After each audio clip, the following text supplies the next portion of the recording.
Bonjour et bienvenue dans Enquête criminelle, le podcast. Je suis Jean-Marie Goua. Aujourd'hui, je vais vous raconter un drame familial. Le 6 novembre 2012, Christiane Roger, une vieille dame que l'on comparait souvent à Tati Daniel, est retrouvée gisant dans sa maison de banlieue parisienne. Alors, que s'est-il passé ? Avec moi, vous entendrez les voix de Céline Duclois, amie et voisine de la victime, des avocats et des journalistes qui ont travaillé sur ce dossier. Bonne écoute. On fait les trous chez moi. Il n'y en a pas question. Vous devez ici. Voilà, c'est tout. C'est à moi ces arbres-là. C'est à vous ces arbres-là? Oui, c'est à moi. C'est moi qui les ai plantés. Plantés. Ah bah oui, j'ai entendu.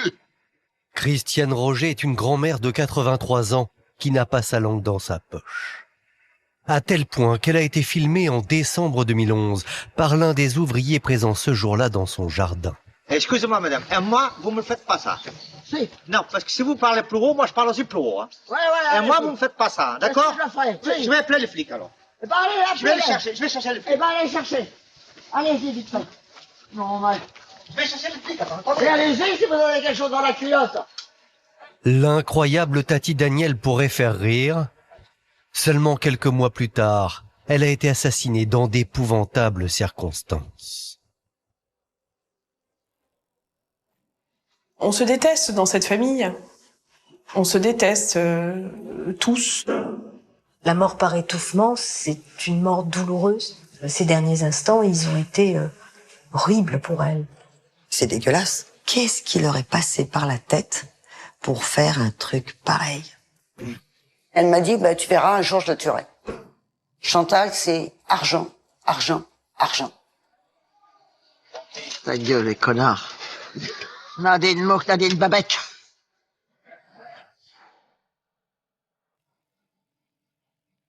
Tout commence le mardi 6 novembre 2012. Il est 9h30. Dans son appartement parisien, Jacques Dupuis, auxiliaire de vie, appelle comme chaque matin Christiane Roger. Jacques Dupuis, c'est un peu l'homme à tout faire de Madame Roger. C'est quelqu'un qui lui fait les courses, c'est quelqu'un qui s'occupe d'elle au quotidien, on va dire.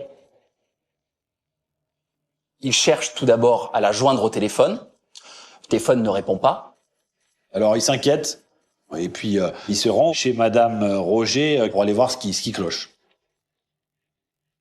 L'homme saute dans le premier métro et se précipite au domicile de Christiane Roger, au Perreux-sur-Marne, à l'est de Paris. Et ce qu'il va y découvrir ne va pas le rassurer. Bien au contraire. Il a un double des clés, il y a ce grand portail qui est fermé par un cadenas. Il ouvre cette première barrière. Il va arriver devant la maison. La première chose qu'il voit, c'est les volets qui sont fermés. Le jour est déjà levé depuis longtemps, et d'habitude Madame Roger est quelqu'un d'alerte, qui se lève très tôt.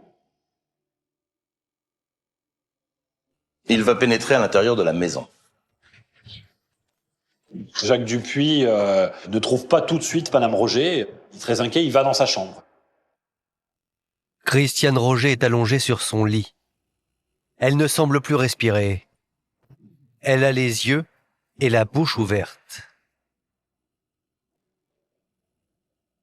Il lui prend le pouls, il lui palpe les jambes, il la touche un peu aussi au niveau du cou. Il constate finalement que elle n'est pas seulement inanimée, mais elle est morte, Madame Roger. Sous le choc, l'aide à domicile alerte immédiatement les secours. À cet instant précis, il imagine que la vieille dame s'est paisiblement éteinte dans la nuit. De premier abord, ça peut être une mort naturelle. Il a eu la veille au soir Madame Roger au téléphone.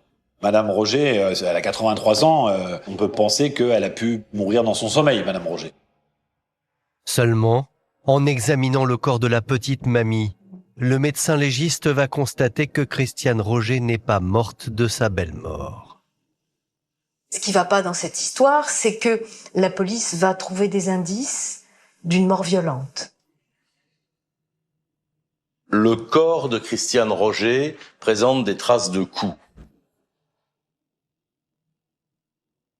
Les services de police vont constater qu'elle a des côtes cassées. Madame Roger a des ecchymoses, notamment des ecchymoses sur le visage. Et une mâchoire fracturée. Et ce n'est pas tout. Après avoir été battue, la vieille dame sans défense a été sauvagement étranglée.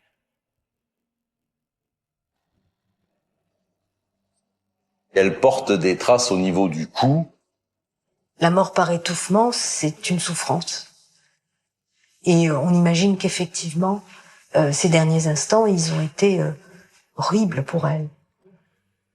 Pour les voisins de la victime, c'est la stupéfaction. Et là, on nous apprend que Madame Roger est décédée. Madame Roger, moi je la connais depuis que j'ai l'âge de marcher. C'était juste pas pensable. La petite mamie était bien connue dans le paisible et luxueux parc du Péreux. Et sa violente agression ne peut avoir qu'une seule explication. Le quartier où habitait Madame Roger était un quartier très riche. C'est une résidence un peu fermée sur elle-même, où vivent des gens de la grande bourgeoisie parisienne qui ont choisi notamment de s'exiler un peu plus loin en banlieue. Donc pour tout le monde, c'était un crime de rôdeur. Enfin, ou un cambriolage qui avait mal tourné, ou enfin, c'était un problème de cambriolage. Seulement, plusieurs détails vont venir contredire cette hypothèse du cambriolage. La porte a été défoncée parce qu'on retrouve un morceau de chambranle de la porte qui s'est détaché donc du montant de la porte. On découvre également que le verrou a probablement été arraché lors de ce défonçage et qu'il a été refixé. Et ce n'est pas tout, il manque le trousseau de clés principal, c'est-à-dire la clé qui ferme le verrou principal de la porte. Ce qui laisse à penser, finalement, que quelqu'un a volé le trousseau de clés en refermant ensuite la porte d'entrée de la villa. Un cambrioleur qui prend le temps de réparer la porte qu'il a cassée. Pour les enquêteurs, ce comportement est plutôt étrange. Et surtout, il y a un autre détail qui cloche. Si elle avait été tuée pour être dépouillée, on verrait qu'il y a des choses qui ont été volées et on ne voit pas. Il n'y a pas de vêtements au sol. Il n'y a pas le sac à bijoux n'a pas disparu. Conclusion, ça, c'est un meurtre. De toute évidence, ce mardi 6 novembre 2012, quelqu'un est venu chez Christiane Roger dans l'unique et ferme intention de la tuer. Alors, qui a bien pu perpétrer ce crime particulièrement odieux et pourquoi? Pour le savoir, l'affaire est confiée aux enquêteurs du 36 quai des Orfèvres.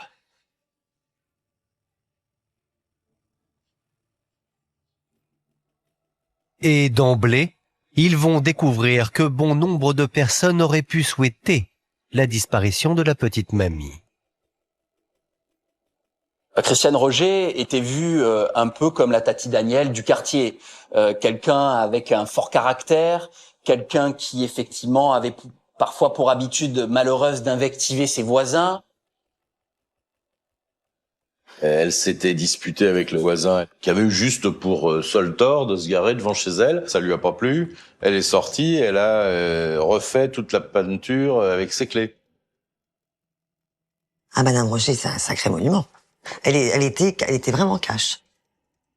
Un jour, j'ai dû lui demander comment allez-vous, Madame Roger. La réponse a été qu'est-ce que ça peut vous foutre. Il était capable je sais pas, oui, pousser un coup de gueule dans la rue envers quelqu'un parce que pour n'importe quelle raison. Et d'ailleurs, la réputation de la vieille dame dépassait largement le cadre du Péreux. C'est en consultant Internet que les policiers vont s'en apercevoir, car l'une de ses colères a été filmée et diffusée sur les réseaux sociaux. Madame Roger est l'héroïne d'une vidéo qui a beaucoup circulé sur YouTube. Il ressort de cette vidéo qu'elle se querelle avec des ouvriers qui sont en train de monter un mur mitoyen. Le mur, il va être là. Donc, Vous devez ici. Pas là, c'est tout. C'est à moi ces arbres-là. c'est à vous, ces arbres-là? Oui, c'est à moi, c'est moi qui les ai plantés. Plantés! Ah bah oui, j'ai entendu. Manifestement, elle n'était pas d'accord. Du haut de son mètre 43, la petite mamie n'a peur de rien, pas même d'insulter les ouvriers. On n'a pas encore levé le grillage, vous voyez? Espèce d'andouille. Vous voyez pas qu'il y a eu des morceaux de grillage rajoutés? Et nous, on va le faire là. Non, vous n'allez pas le faire là. Là. Parce que vous aurez des coups. Non. C'est très bien. Excusez-moi, madame. Et moi, vous me faites pas ça. Si. Non, parce que si vous parlez plus haut, moi, je parle aussi plus haut. Hein. Ouais. Et moi, vous me faites pas ça, d'accord? Qu'est-ce que je ferai? Si. Je vais appeler les flics, alors. Eh ben, allez, Je vais appelez-les. les chercher, je vais chercher les flics. Eh ben, allez chercher. Allez-y, vite fait. Non, mais... Je vais chercher les flics, attends, Et attendez. allez-y si vous avez quelque chose dans la culotte. Bon, il y a des moments, elle est horriblement injurieuse, vilaine. Gentil, le jeune, elle est gentille. Ta gueule, les connards. Nadine Mouk, Nadine Babek. Elle est prête à taper avec sa canne sur un des ouvriers. Vous circulez, hein. Dépêchez-vous. Discutable. Allez, Chut, mais je m'en bats les couilles. allez, cassez-vous. Mais... Je suis en train de rigoler, il se fout de la gueule du monde, avec sa gueule de bébé. Elle rentre un peu dans la caricature de la grand-mère acariâtre qu'on ne va pas voir ou qu'on va voir rarement parce qu'on se fait plus engueuler finalement qu'autre chose. Flics, ils vont Eh vous ben, envoyer tant le mieux qu'ils envoient des lettres recommandées. Comme ça fera quelque chose pour vous torcher le cul. La vidéo n'est pas flatteuse. Elle révèle ce côté acariâtre, certes, mais pas que ce côté acariâtre. 2 minutes après, elle va discuter. Ah bah oui, parce que vous savez, moi, et on voit un autre personnage. C'était pas que pour emmerder le monde, c'était pour montrer qu'elle existait. Comment elle va? Hein? Comment elle va? Qui? Vous? Ça va? Bah oui, ça va, pourquoi pas. J'ai pas peur de la police. Et si jamais c'est pas à mon idée, je foutrai mes ordures ménagères chez eux. Mais en attendant, je ne veux pas Vous allez me boucher ça tout de suite. Hein. Le violent accrochage avec les ouvriers intervient peu de temps avant la mort de la vieille dame. Alors forcément, au 36 quai des Orfèvres, on s'interroge. La Tati Danielle Dupéreux aurait-elle été la victime de représailles de la part des maçons qu'elle a invectivés?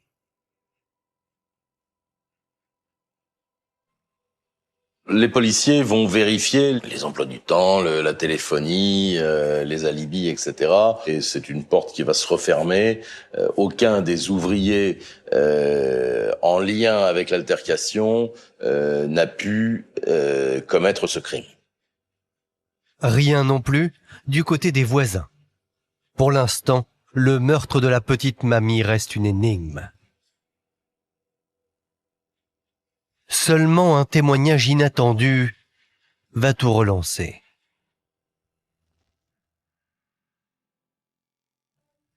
Voici Sandrine Guyon, l'une des seules amies de Christiane Roger. Et son témoignage va mettre les policiers sur une piste, celle de la petite fille de la victime.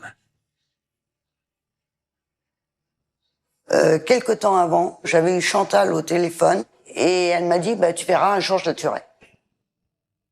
Chantal aurait donc indirectement proféré des menaces à l'encontre de sa grand-mère. Et je lui dis arrête de plaisanter, c'est pas drôle, on dit pas des choses comme ça, Chantal. Tu verras. Et elle m'a raccroché au nez.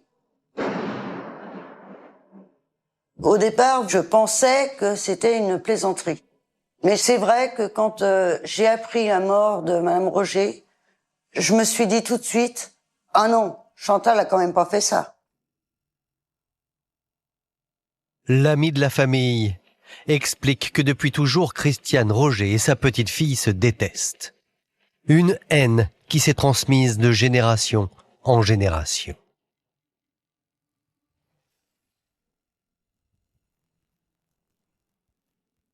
L'histoire remonte en fait à la Seconde Guerre mondiale. Alors qu'elle a à peine 18 ans, Christiane Roger est victime d'une terrible agression.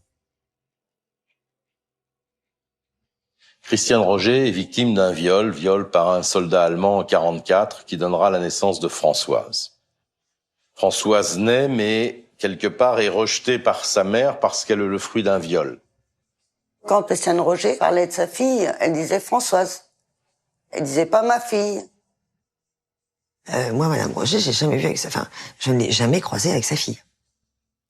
Alors, lorsque Françoise donne naissance à sa propre fille, Chantal, elle lui transmet la haine familiale. La maman de Chantal Cheyzot, elle-même, pestait contre sa propre mère et a éduqué Chantal Cheyzot dans la haine de sa grand-mère. Elle a eu la haine de sa grand-mère en héritage. Il y a une haine à tout niveau. Je dirais, il y a une haine au niveau de Christiane Roger vis-à-vis de Françoise, de la fille après vis-à-vis de Chantal. On se déteste dans cette famille. On se déteste tous. Et puis les enquêteurs découvrent que la haine entre Chantal et sa grand-mère avait ces derniers temps pris d'incroyables proportions. Et cela à cause d'un héritage, cette villa du Perreux, dont la grand-mère et sa petite fille sont les seules héritières. Madame Roger a perdu sa fille qui est morte d'une leucémie foudroyante. Et puis son mari, Charles, est mort en 2005. À la mort du mari de Christiane Roger, à la fois Christiane Roger et Chantal Cheyzot ont hérité de cette maison. Madame Roger, c'est une maison qu'elle habitait depuis des années et des années. Elle a vécu beaucoup de choses dans sa maison. Elle a vécu l'amour avec son mari. Et c'était chez elle. Elle vivait un peu comme un ermite dans sa grotte. C'était sa maison, c'était son territoire. Chantal Cheyzot souhaite la vendre pour récupérer la moitié et Christiane Roger souhaite demeurer dans cette maison et éviter toute vente. Donc il y a eu discorde entre les deux. Chantal Cheyzot aurait-elle éliminé sa grand-mère pour récupérer sa part d'héritage? En tout cas, pour les policiers, la petite fille a un sérieux mobile.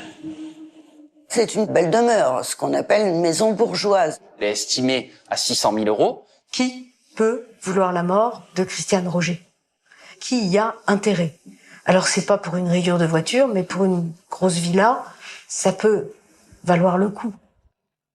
La guerre entre la grand-mère et sa petite-fille va connaître son apogée le 8 avril 2012. Madame Cheyzot se dit, après tout, je suis propriétaire de cette maison pour moitié. Eh bien, puisque c'est comme ça, je vais aller m'y installer. La petite fille, son mari, les enfants, sans y avoir été invités. Un beau week-end, on débarquait avec tous leurs bagages pour s'installer chez Christiane Roger. Une altercation a lieu. Madame Roger s'empare d'un couteau et menace le mari de Madame Cheyzot. Christiane Roger les a virés à coups de pied au cul avec un couteau. Il n'y a plus une semaine sans une dispute ou un coup bas. Tous les coups sont permis. Un soir, Christiane Roger découvre qu'il y a un cadenas qui verrouille son portail et qu'elle ne peut donc plus rentrer chez elle. Un autre jour, Chantal va mener son enquête sur l'état de santé de sa grand-mère. Chantal va contacter la pharmacienne chez qui sa grand-mère s'approvisionne en médicaments. Elle va également appeler le médecin traitant.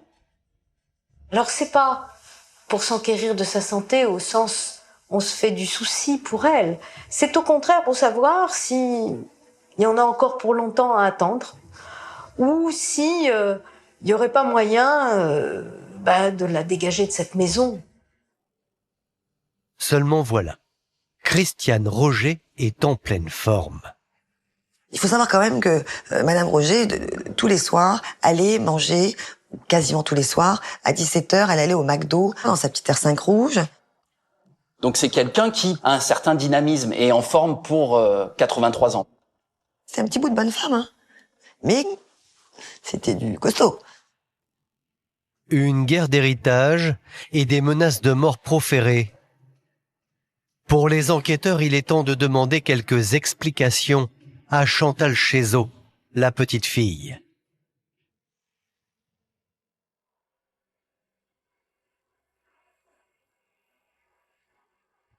Deux jours après le drame, l'héritière est convoquée au 36 quai des Orfèvres. C'est une mère de famille, a priori irréprochable, qui se présente à la brigade criminelle. Chantal Cheyzot, c'est une femme qui a 4 enfants. Chantal Cheyzot vit à 800 km du Perreux-sur-Marne, du côté d'Agen. Elle est mariée à un surveillant pénitentiaire, Patrice Cheyzot. Donc c'est une femme au foyer, tout à fait normale, hein, elle est sans histoire, qui n'a pas le profil d'un meurtrier. C'est une dame qui est sereine. C'est quelqu'un qui présente bien, c'est quelqu'un qui a de l'éducation, manifestement. C'est pas un voyou de grand chemin. Devant les enquêteurs, Chantal explique sans détour que le décès de sa grand-mère ne lui fait ni chaud ni froid. Seulement elle précise qu'elle y est totalement étrangère. Ils ont face à eux quelqu'un d'assez cash, en fait, qui dit les choses. Voici ce que Chantal déclare. Madame Christiane Roger est ma grand-mère par le sang. Nous n'avions aucune relation humaine. Ce n'était pas le grand amour et ça ne l'a jamais été. Je ne la considérais pas comme quelqu'un de ma famille. Elle y va, elle dit ne cherchez pas, de toute façon ma grand-mère, je l'aimais pas. Hein, y a pas de mystère. Elle est morte. Ok. Mais elle s'empresse de dire qu'elle n'a rien à voir avec la mort de sa grand-mère. Quant à son mobile, Chantal va avancer un argument qui semble imparable. Chantal Cheyzot explique au service de police qu'elle avait rendez-vous avec Christiane Roger et ses avocats chez un notaire pour justement que cette succession soit réglée. Chantal dit aux policiers qu'il y avait un espoir d'arrangement. Elle n'avait pas l'intention de tuer Madame Roger, puisque les choses vont se résoudre très bientôt. Tout semble disculper Chantal. Tout, sauf son emploi du temps, la nuit du crime. Les enquêteurs vont découvrir que le soir des faits, Chantal Cheyzot n'est pas près d'Agen à son domicile. Elle est en région parisienne, chez des amis, alors qu'elle habite dans le Lot-et-Garonne. Que fait Chantal Cheyzot à 5 kilomètres seulement du Perreux-sur-Marne le soir du meurtre? Là encore, la mère de famille va clairement se justifier. Elle a, avec Patrice Cheyzot et ses enfants, rendu visite à des amis qui vivent dans la région parisienne. Elle a pour habitude, effectivement, d'y aller chaque année. Chantal dit qu'ils n'ont pas bougé de chez ses amis, qu'ils se sont couchés vers 22h15 et qu'ils n'ont plus bougé jusqu'au lendemain matin. L'audition de Maria, l'amie de Chantal, va confirmer ces déclarations. Ce soir-là, elle n'a rien remarqué d'anormal.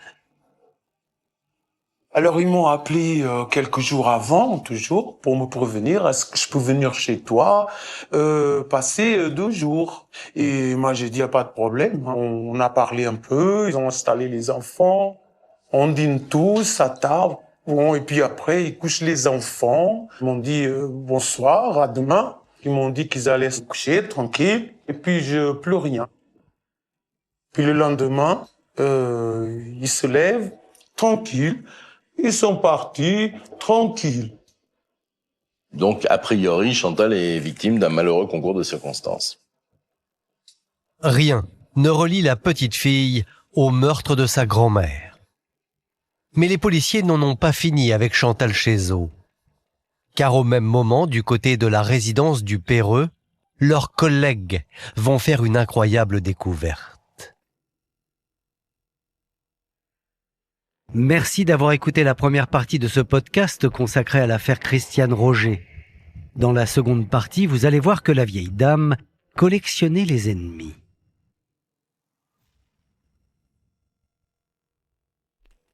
Bonjour et bienvenue dans Enquête criminelle, le podcast. Je suis Jean-Marie Goua. Dans la seconde partie de cet épisode consacré à l'affaire Christiane Roger, vous allez voir que la vieille dame collectionnait les ennemis. Avec moi, vous entendrez les voix de Céline Duclois, amie et voisine de la victime, des avocats et des journalistes qui ont travaillé sur ce dossier. Bonne écoute.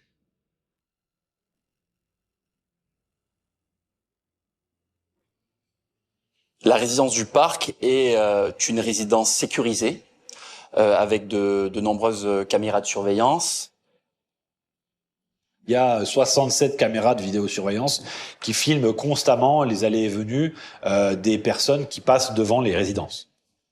Or, en visionnant les images enregistrées le soir du crime, les enquêteurs vont avoir une sacrée surprise. Il est 21h43-44. Un couple passe main dans la main dans le chemin. Il passe devant le domicile de Christiane Roger. Un couple qui semble jeter un œil, en tout cas, à l'intérieur de la résidence.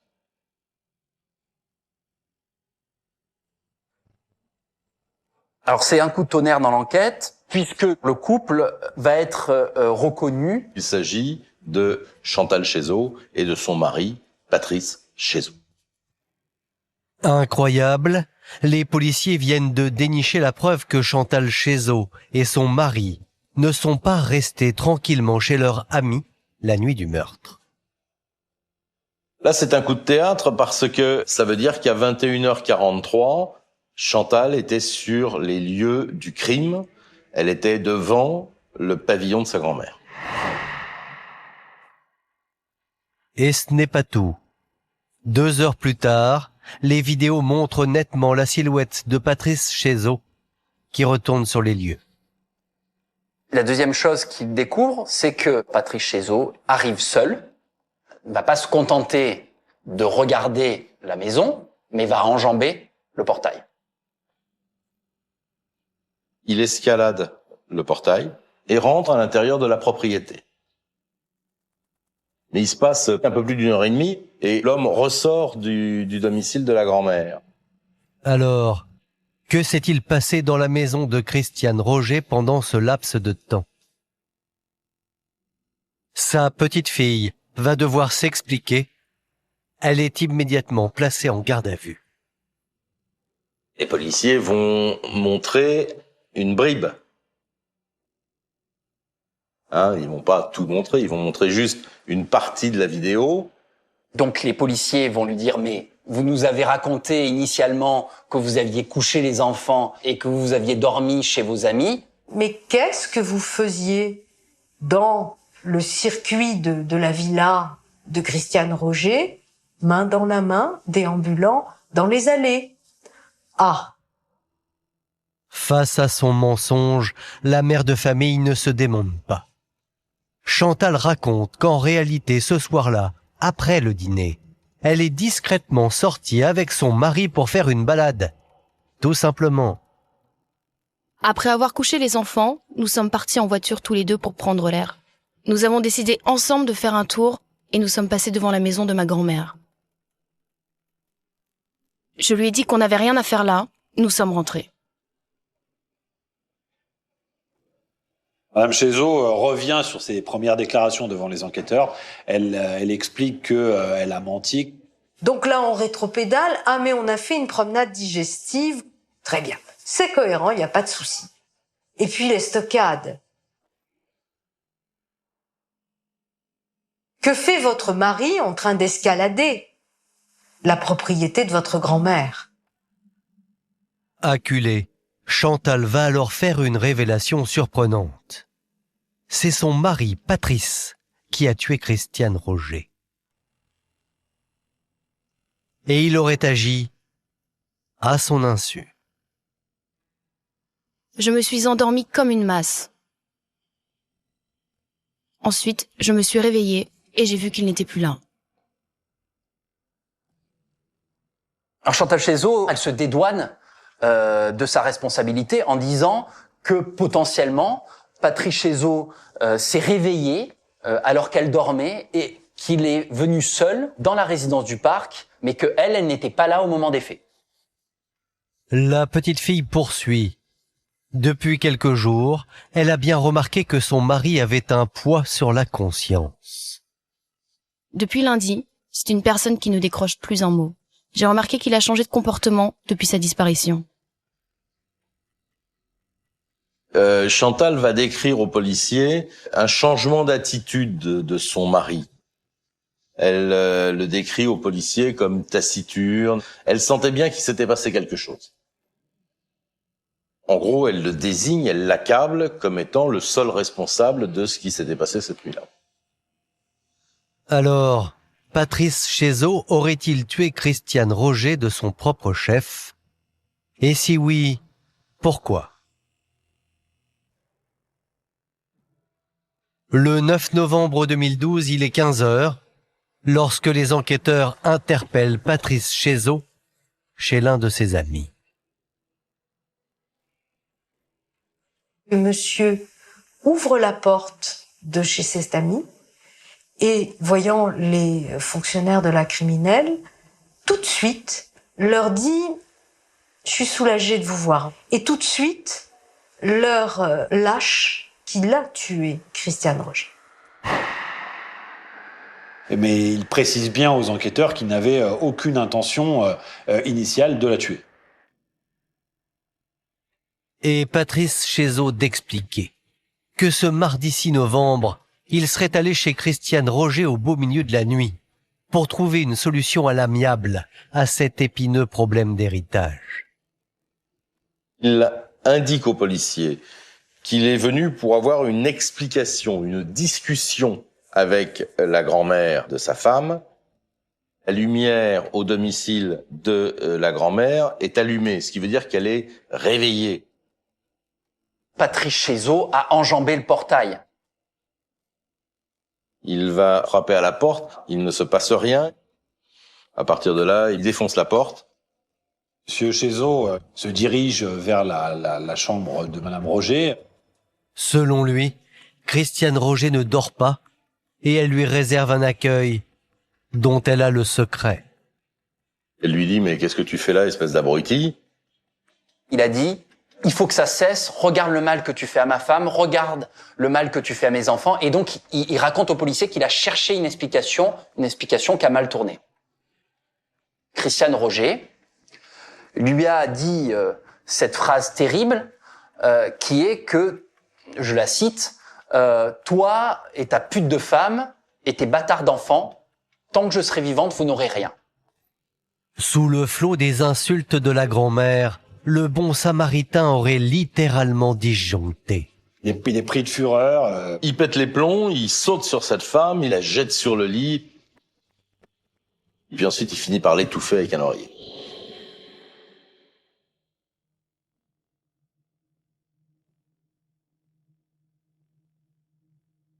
Ce n'était pas volontaire. Je suis allé la voir pour discuter, car il fallait en finir avec cette histoire de maison. Cela a mal tourné. Ma femme ne sait rien, elle n'a rien à voir dans cette histoire.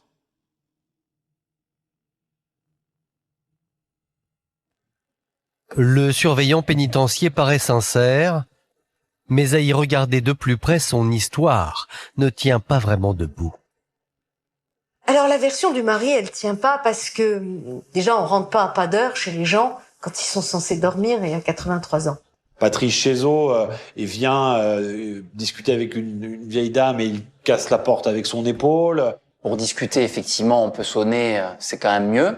Il rentre d'une manière, il rentre comme un voyou chez elle. Et puis, en passant la propriété de Christiane Roger au peigne fin, les policiers vont avoir la preuve que Patrice Chézot n'est pas venu pour parler ce soir-là. Les policiers constatent que les freins de la voiture de Christiane Roger ont été sectionnés. Et ils constatent également que les fils du téléphone qui passent au-dessus de la porte d'entrée ont également été coupés. C'est en fait saboter tous ces moyens de communication et de fuite. On est chez quelqu'un qui veut que de manière définitive est certaine, la personne reste là et ne puisse solliciter aucun secours, ne puisse pas s'en tirer. On est chez quelqu'un qui veut la tuer. De toute évidence, Patrice Chézeau a tendu un piège à la malheureuse grand-mère, dont elle ne pouvait pas réchapper. Le mari de Chantal a donc menti. Et d'ailleurs, il n'est pas le seul. Les enquêteurs du 36 se rendent compte que le soir du crime, le téléphone de Chantal borne au Perreux et pas au domicile des amis. Le téléphone de Chantal Chézeau borne à proximité de la résidence de Madame Roger, ce qui prouve bien que, comme elle l'a dit, elle n'est pas restée dormir chez ses amis, mais qu'elle était bien présente quelque part à proximité des lieux. En fait, les policiers découvrent qu'à l'heure du crime, Chantal était en contact permanent avec son mari. Pendant 2 heures, elle et lui ont échangé 50 SMS. Mais ces SMS ont été supprimés des téléphones portables de Patrice Chézeau et Chantal Chézeau. Et ça en fait évidemment une complice dans l'assassinat, mais alors sur mesure. Les enquêteurs en ont désormais la certitude. Patrice et Chantal Chézeau ont tous les deux participé au meurtre de Christiane Roger. Reste à obtenir leurs aveux. Les enquêteurs décident de confronter Patrice Chézeau et sa femme. Ils sont pris dans la nasse. Il ne leur reste plus qu'une seule chose, c'est dire la vérité. C'est ce qu'ils ont fait. Et c'est Chantal qui va craquer la première. Voici ce qu'elle avoue aux enquêteurs. Nous sommes allés au domicile de ma grand-mère dans l'intention de la tuer. Nous voulions la tuer tous les deux. Patrice Chézeau reconnaît être venu avec un dessein criminel pour tuer Madame Roger, et Chantal Chézeau également reconnaît qu'elle a participé. Tous les deux ont préparé et ont prémédité ce crime.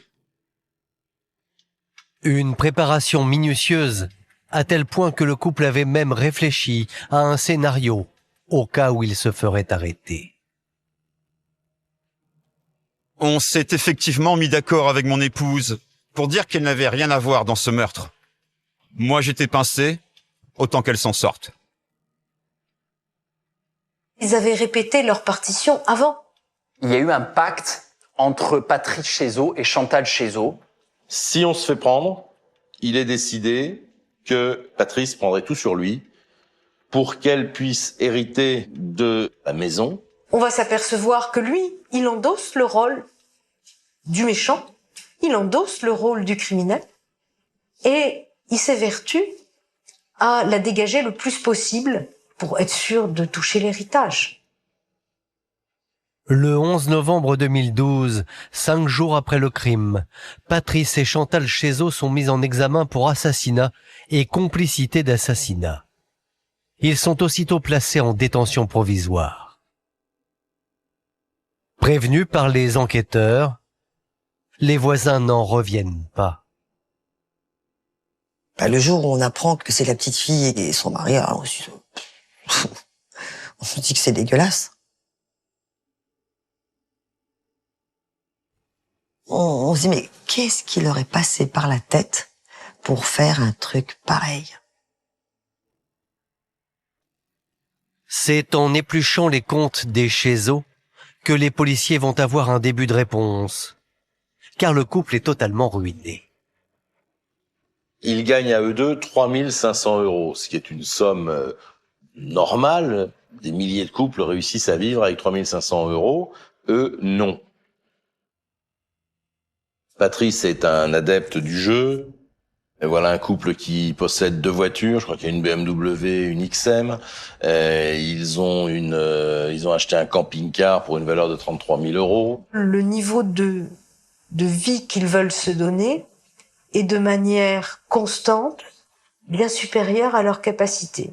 Il n'y a pas un besoin absolu d'avoir tel ou tel bien.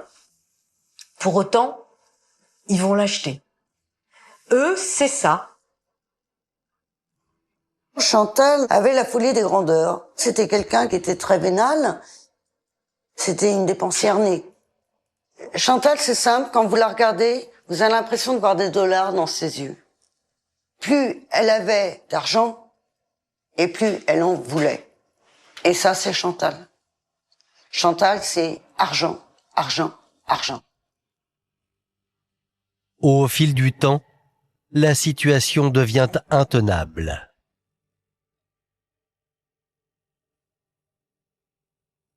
Les époux Chezot sont endettés à hauteur de 90 000 euros de crédit à la consommation. Ils ont des huissiers qui commencent à leur tourner autour. Il saute aux yeux que les Chezot sont en état de faillite personnelle. Ils n'ont plus d'argent. Ils sont interdits bancaires, ils payent plus leur loyer. Ils sont pendus de chez pendus. Ils n'ont plus un rond. Chantal m'avait dit, voilà, je suis rendu trop loin, je peux plus attendre, faut que je rembourse. Acculée, la famille Chezot n'a plus qu'une solution pour s'en sortir. Ils se disent que le bout du tunnel, c'est la résolution du litige successoral. Cette histoire de maison, c'était un peu comme on gagne au loto. S'ils touchent le gros lot, ça règle tous leurs problèmes. Pour sortir de cette situation, la seule solution, c'était de la tuer. Et c'est ce qu'ils vont faire. Et voici le récit insensé de la nuit du drame, tel que les époux Chezot l'ont raconté aux enquêteurs. Un crime en réalité loin d'être parfait. Le mardi 6 novembre 2012, c'est les vacances de la Toussaint. Le couple meurtrier parcourt 800 kilomètres pour aller chez Maria, une amie qui habite à quelques pas seulement de la maison qu'ils convoitent. Après avoir couché leurs enfants chez ses amis, les Chezot décident d'aller chez Madame Roger. Lorsqu'ils quittent le domicile de chez Maria, Patrice va prendre à l'atelier de chez ses amis un tournevis et une pince coupante. Ensuite, ils partent en voiture jusqu'au domicile de la grand-mère. Il est 21h50. Patrice et Chantal Chezot ont prévu de tuer Christiane Roger pendant son sommeil. Mais il y a un problème. Elle n'est pas encore couchée.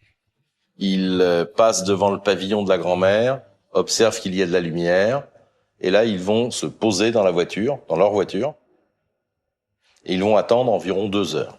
Les rôles vont se distribuer durant ces 2 heures. Monsieur va tuer Madame Roger. Madame reste dans la voiture. 23h40, Patrice Chezot enfile une polaire sombre pour passer inaperçu. Mais l'apprenti meurtrier a oublié un petit détail. Le quartier est truffé de caméras. Il s'approche du portail, enjambe ce portail. Il saute la barrière devant les caméras de surveillance. Il est filmé. C'est du grand n'importe quoi. Une fois à l'intérieur, il fracture la porte du garage. Et puis, il va sectionner les freins du véhicule. Pour s'assurer que Christiane Roger ne puisse pas alerter les secours, Patrice Chezot décide de couper le téléphone de la grand-mère. Mais l'homme va commettre une grossière erreur. Il coupe les lignes téléphoniques. Sauf qu'il n'a pas coupé le bon fil du téléphone. Et, comble de la maladresse criminelle, il compose le numéro de téléphone pour s'assurer que ça ne fonctionne plus. Manque de chance, le téléphone sonne, et d'ailleurs réveille Christiane Roger. Pris de panique, Patrice prévient aussitôt Chantal, qui, chose incroyable, joue tranquillement au solitaire dans la voiture. Là, il envoie un SMS en disant en gros, on peut plus faire marche arrière. Si je dois le faire, c'est maintenant. Et elle lui répond, fais ce qu'il est nécessaire de faire. Patrice Chezot casse la porte avec son épaule. Il va tout de suite se rendre dans la chambre de Christiane Roger. Sauf que la grand-mère est réveillée puis qu'elle est debout. Évidemment, tout de suite, les choses s'enveniment.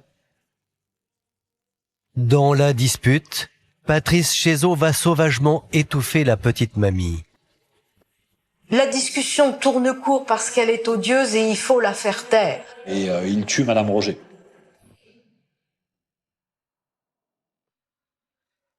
Patrice va alors maladroitement maquiller son terrible crime en mort naturelle. Mais une fois encore, c'est un échec. Il va refixer le verrou qu'il a cassé. Il fera pas attention au morceau de chambranle qui est à côté par terre. Il quitte la maison, mais il prend le soin de s'emparer des clés de Madame Roger. Il va refermer la porte de la maison. Il est presque 2 heures du matin lorsque Patrice Chézeau revient dans le champ de la caméra de vidéosurveillance. Il rejoint son épouse qui l'attend dans la voiture au coin de la rue.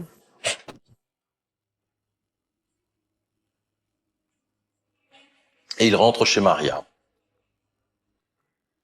Les 2 complices retournent se coucher chez leur ami, comme si de rien n'était. C'est un peu les pieds nickelés de la préméditation. On est loin des virtuoses. Je crois qu'il a multiplié toutes les erreurs qui étaient imaginables. Tout est fait dans le dépit du bon sens. La seule chose qui a fonctionné, finalement, c'est la mise à mort. C'est pas des criminels professionnels. Ce sont des parents qui vivent avec une vie normale jusqu'à ce qu'ils décident l'un et l'autre de se lancer dans ce projet funeste. Mardi 27 janvier 2015, s'ouvre le procès de Patrice et Chantal Chézeau devant la cour d'assises de Créteil. Les 2 accusés risquent la prison à perpétuité. Effet rarissime dans un procès pour assassinat, le banc de la partie civile est désespérément vide. Ni famille, ni amis pour soutenir la cause de Christiane Roger. C'est donc Christine Laï, avocate générale, qui va défendre la petite grand-mère acariâtre. L'absence de partie civile va donner à l'avocate générale un rôle plus important. Ces réquisitions débutent par « Aujourd'hui, je suis Christiane Roger ». Ce procès a démarré le 30 janvier 2015. 30 janvier 2015, nous sommes juste après l'attentat de Charlie Hebdo. Et là, pour le coup, moi, j'ai été Christiane Roger. Voilà. Chose stupéfiante, face à la cour, Chantal nie avoir tué sa grand-mère. Et elle prétend que ses aveux lui ont été extorqués. Les aveux extorqués. Pas de chance. Il y a des vidéos qui sont tournées en matière criminelle sur les auditions, donc on était tranquille par rapport à tout ça. En revanche, il y a une autre vidéo qui va peut-être jouer en la faveur de la petite fille de Christiane Roger et laisser les jurés pantois. Et puis ce trou-là, vous allez me le boucher vite fait, sinon c'est moi qui le rebouche. Pendant ce procès, il y a eu un moment particulier, la diffusion de la vidéo de Christiane Roger. Ta gueule, les connards. On m'a dit dedans, hein. Non, mais celle-là, avec ses recommandés, elle peut se les foutre au cul, hein. Non, mais ça... Elle reste avec. Cette vidéo, c'est la démonstration qu'on ne peut pas discuter avec cette femme. Et qu'à partir de là, ça justifie presque un peu, en tout cas, dans l'esprit de la défense, le geste qui a été commis après. Chantal Chézeau espère bien bénéficier de circonstances atténuantes. Cependant, au fil des audiences, elle apparaît comme une femme vénale qui aurait poussé son mari au crime. Les jurés ont la conviction que Chantal Chézeau a encouragé, voire manipulé son mari. Si monsieur n'avait pas eu quelqu'un à ses côtés qui pousse à tout cela, il l'aurait pas fait. Il aurait fait n'importe quoi pour Chantal. Et je suis persuadée que Chantal a manipulé son mari. Car Chantal, c'est une fille Je vais être méchante en disant ça, mais c'est une fille qui fera faire le sale boulot par quelqu'un d'autre au lieu de le faire par elle-même. Et là, elle avait trouvé la bonne patte, qui était capable par amour de faire le sale boulot à sa place. Après 3 jours de procès, le verdict tombe et la sentence est la même pour les 2 accusés. La Cour leur a infligé 18 ans. La même peine, c'était ça qui me semblait important. C'est une peine déjà très conséquente quand on pense qu'il s'agit effectivement d'un couple ayant des enfants dont certains sont assez jeunes et d'un couple qui n'avait pas eu de démêlés avec la justice. Incarcérés depuis 5 années, Chantal et Patrice Chézot ont décidé de divorcer. Quant à la maison de la grand-mère, ce sont leurs enfants qui pourront en hériter à leur majorité.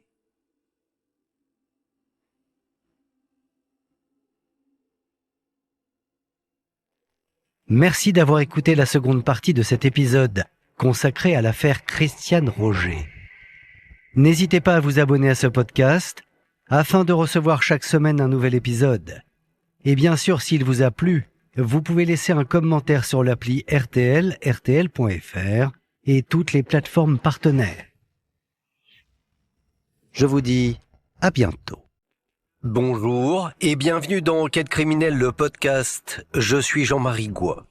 Aujourd'hui, je vais vous raconter l'histoire d'un véritable calvaire. Le 20 septembre 2017, le corps carbonisé de Sophie Lyonnais, une jeune fille au pair française, est retrouvé dans le jardin de ses patrons à Wimbledon, au sud-ouest de Londres. Que s'est-il passé au domicile de ses employeurs ? Avec moi, vous entendrez les voix de Catherine et Patrick, les parents de Sophie, de Lilian, l'un de ses amis, celles des avocats et des journalistes qui ont travaillé sur ce dossier. Bonne écoute.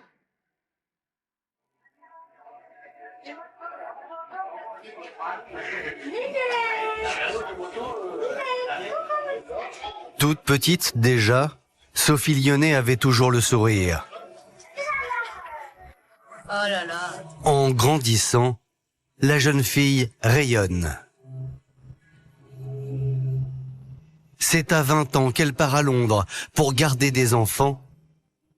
Un voyage dont elle ne reviendra jamais. Voici l'incroyable histoire d'une jeune fille au pair, assassinée par ses employeurs, dans des circonstances inimaginables. Pourquoi ils l'ont tapé à mort? Pourquoi ils l'ont brûlé? Pourquoi ils ont fait tout ça? C'est inhumain. Même un scénariste hollywoodien n'aurait jamais imaginé quelque chose pareil. Elle a été torturée, on a joué avec elle comme un objet, jusqu'au bout, du bout dans l'horreur. Sophie avait peur de Sabrina. Sabrina la manipulait. Qui peut faire ça? Comment a-t-on pu en arriver là? C'est complètement fou.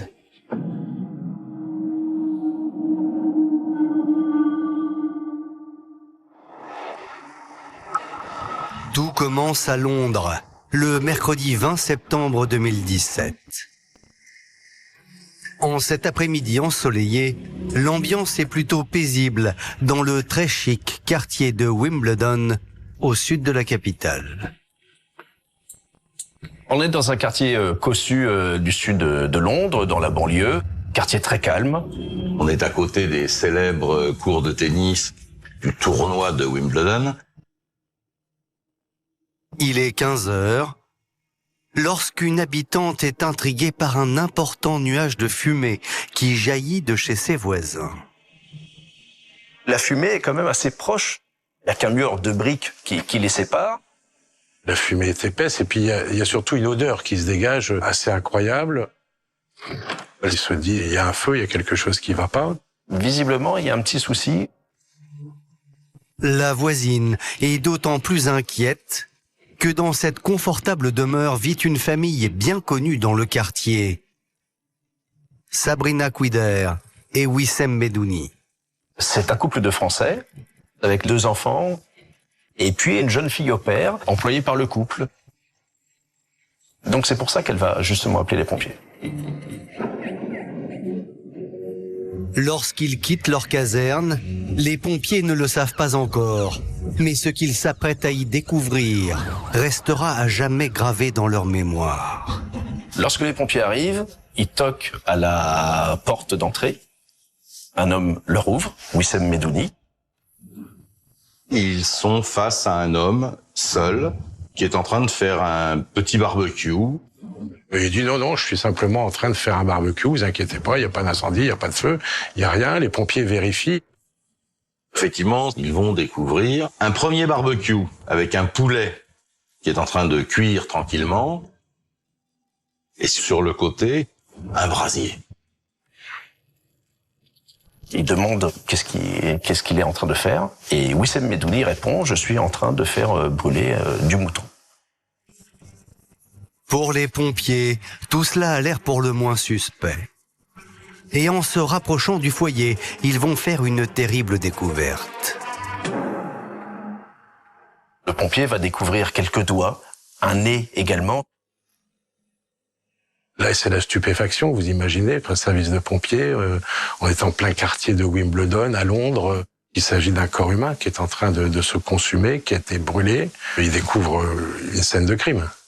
Dans ce jardin de Wimbledon, dans ce quartier aisé, un homme était en train de faire brûler un corps humain. Évidemment, les pompiers alertent immédiatement les forces de police. Et aussitôt, Wissem Medouni est interpellé pour meurtre. À qui appartient le corps carbonisé dans le brasier? Le chef de famille est sommé de s'expliquer. Seulement, il ne semble pas du tout décidé à coopérer. Les policiers lui demandent quelle serait l'identité de la personne dont ils ont découvert des restes dans le bûcher. Et là, contre toute attente, il maintient qu'il s'agit d'un mouton. Et à partir de là, Wissem Medouni ne dit plus rien. Il garde le silence. Face au mutisme de son compagnon, les enquêteurs décident d'interroger Sabrina Quider. Mais la mère de famille semble comme foudroyée par la nouvelle. Elle comprend pas, elle est stupéfaite. Elle ignore ce qui se passe dans cette maison et ce qui s'est passé dans cette maison et ce que son mari est en train de faire. Et lorsqu'elle avait quitté quelques heures auparavant le domicile, tout était normal. Ce jour-là, Sabrina Quider est allée dans un parc avec ses enfants. Et lorsque les policiers lui demandent où se trouve la jeune fille au père, la maîtresse de maison répond qu'elle a tout simplement démissionné. Il y avait une nounou pour les enfants. Sabrina Quider, elle dit non, mais elle est rentrée, elle est repartie, elle est plus là. Effectivement, il y avait une jeune fille au père qui était là, mais elle est partie depuis 2 jours. Pour elle, c'est déjà du passé. Seulement, il y a quelque chose qui cloche dans les déclarations de Sabrina. Et ce sont les experts de la police technique et scientifique qui vont le découvrir. Les policiers vont extraire du brasier une paire de lunettes, un bracelet et des vêtements. Et ils vont présenter ces objets au voisinage. Ils reconnaissent que, tiens, ça me fait penser à la paire de lunettes que la jeune fille au père avait l'habitude de porter. Et puis ce bracelet-là, je l'ai déjà vu effectivement au poignet de la jeune fille au père. Pour les enquêteurs, Sabrina Quider, la maîtresse de maison, leur ment. La jeune fille au père n'a pas démissionné. Son corps était lentement en train de se consumer dans le jardin. Pour les enquêteurs, Sabrina a caché volontairement la présence de la fille au père, sachant pertinemment que c'est elle qui était en train de brûler dans le foyer. Sabrina Quider rejoint donc son compagnon en détention provisoire. Sans plus tarder, les enquêteurs britanniques chargent leurs homologues français de prévenir la famille de Sophie Lyonnais.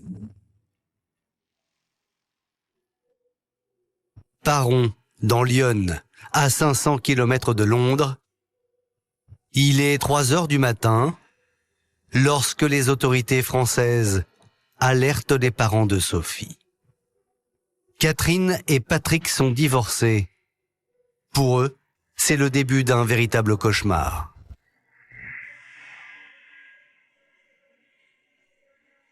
Ça frappait à ma porte. Je me suis levée. J'ai ouvert la porte et là, j'ai vu les gendarmes. J'ai demandé qu'est-ce qui se passait. C'est la police de Troyes qui est venue frapper à la porte à 4h du matin, me demandant si j'étais le papa de Sophie. J'aurais dit oui. Et je commençais à paniquer un petit peu, donc ils m'ont dit de m'asseoir et ils m'ont annoncé le décès de Sophie. Ils m'ont annoncé qu'on a tué ma fille. Déjà pour moi, c'est impensable qu'elle soit morte, qu'elle n'est plus ma seule fille, ma fille unique. Je me suis complètement effondrée. J'étais vraiment en état de choc. Je paniquais, j'étais en pleurs, j'hurlais partout. Et je suis venue dans la salle à manger, j'ai pris la photo qui est là à côté sur le buffet de Sophie. Pour moi, c'était irréaliste. C'était pas possible, c'était pas vrai. On a déchiré mon cœur et on a enlevé un bout de ma chair. Plus rien n'avait de sens à ce moment-là. La mort de Sophie est inconcevable pour ses parents, mais aussi pour Lilian, son meilleur ami, alors âgé de 17 ans. Quand j'ai appris son décès, je me mets à pleurer et j'ose pas aller voir ma mère qui était là pour lui dire ce que j'avais. J'ai eu beaucoup de mal à me faire à l'idée qu'elle soit vraiment partie, que je pourrais plus jamais lui parler et il n'y a pas de mots. C'est tout, il n'y a pas de mots. Et ce n'est pas l'examen du corps de Sophie qui va soulager la peine de ses proches. L'autopsie va révéler la sauvagerie dont elle a été la victime. À l'examen du corps de Sophie, le médecin légiste va noter, et d'une, elle était morte déjà avant d'être brûlée. Puis après, son corps porte la trace de multiples fractures. Des fractures à la mâchoire, des fractures aux jambes, des fractures au sternum et des côtes cassées. C'est un os extrêmement difficile à fracturer, le sternum. C'est souple et c'est très rare de retrouver des sternums fracturés. Cette jeune femme a été battue à mort. Elle a été battue sauvagement à mort.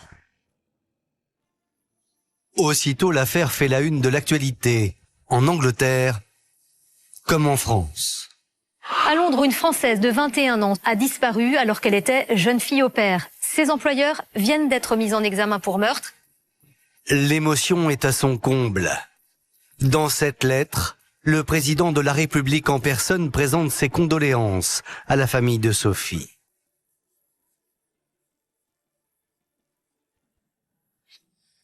À Londres, l'enquête commence. Elle est confiée à la Metropolitan Police, plus communément appelée Scotland Yard, une référence en matière de police judiciaire, tout pays confondu.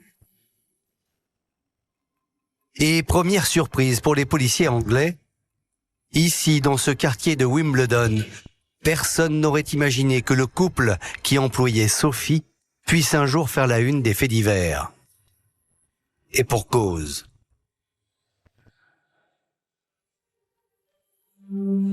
Wissem Medouni est un banquier de 40 ans qui semble avoir bien réussi. Wissem est un vrai gentleman, toujours chic. J'avais l'impression qu'il avait un sacré job, ou que c'était un dandy. Il aimait parler, blaguer. Il était toujours très sympa, il avait toujours le sourire et on s'entendait très bien. Un mec charmant. Si Wissem Medouni passe un peu inaperçu, Sabrina, elle, attire tous les regards. Il faut dire qu'à 35 ans, la belle brune ne peut laisser personne indifférent. C'est une sorte de femme fatale à la forte personnalité. Elle est jolie. C'est une séductrice. Elle était très agréable et très classe. Tous les hommes la regardaient.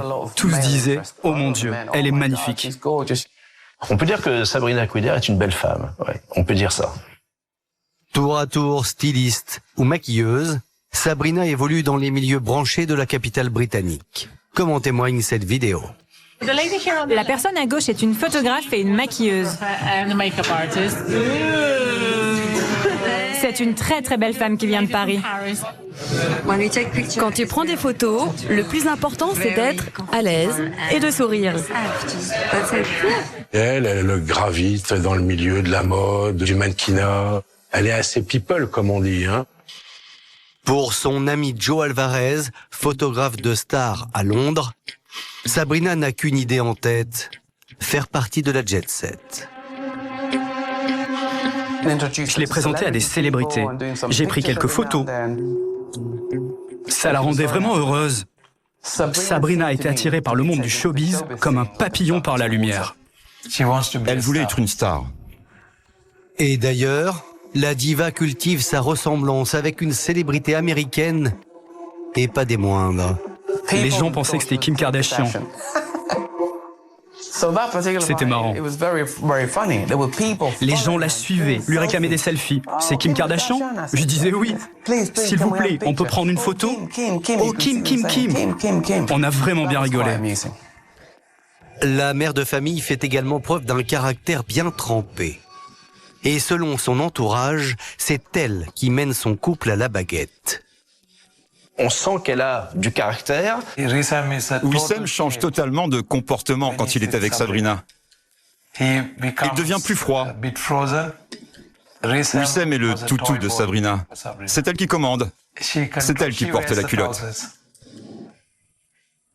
Au-delà de leur caractère assez différent, rien dans le comportement de Sabrina et Wissem ne peut laisser penser qu'ils seraient des meurtriers en puissance. Et d'ailleurs, Sophie Lyonnais, la jeune fille au père, ne s'est jamais plainte de ses patrons. Tout commence 1 an et demi plus tôt, en janvier 2016. La jeune fille originaire de Lyon et titulaire d'un CAP petite enfance décroche cet emploi providentiel. Elle décide de devenir jeune fille au père par l'intermédiaire d'une copine qui lui a trouvé une annonce. Et ne trouvant pas de travail dans les environs, elle a accepté cette proposition de partir à l'étranger. Sophie m'avait dit, tiens papa, je vais partir à Londres, faire jeune fille au père. Je crois qu'elle voulait prendre son envol. Ça va être super et tout, ça va lui faire un peu d'argent, de l'expérience, tout ça. Donc elle est vraiment ravie à ce moment-là. Même si, j'étais un peu triste qu'elle parte, mais j'étais surtout très content pour elle. Les deux parents de Sophie ne roulent pas sur l'or. Catherine travaille dans un magasin de surgelés. Patrick, lui, est jardinier. Alors forcément, pour leur fille, l'opportunité est trop belle. Elle a des paillettes dans les yeux. Sa patronne pourrait lui faire rencontrer, voir peut-être des célébrités. J'ai des amis dans le show business, je connais plein de monde. Sophie a les yeux qui pétillent à ce moment-là. C'est le rêve qui va se réaliser pour cette petite gamine de province.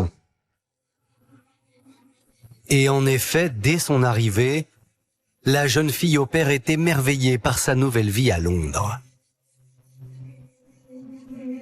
J'avais contact avec Sophie, qui me dit que tout se passe très bien, les enfants l'aiment beaucoup. Elle postait ses vidéos, ses photos.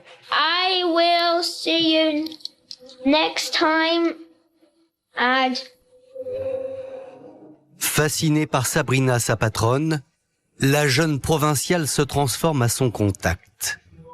Une fois, Sophie a fait une séance de photos avec sa patronne.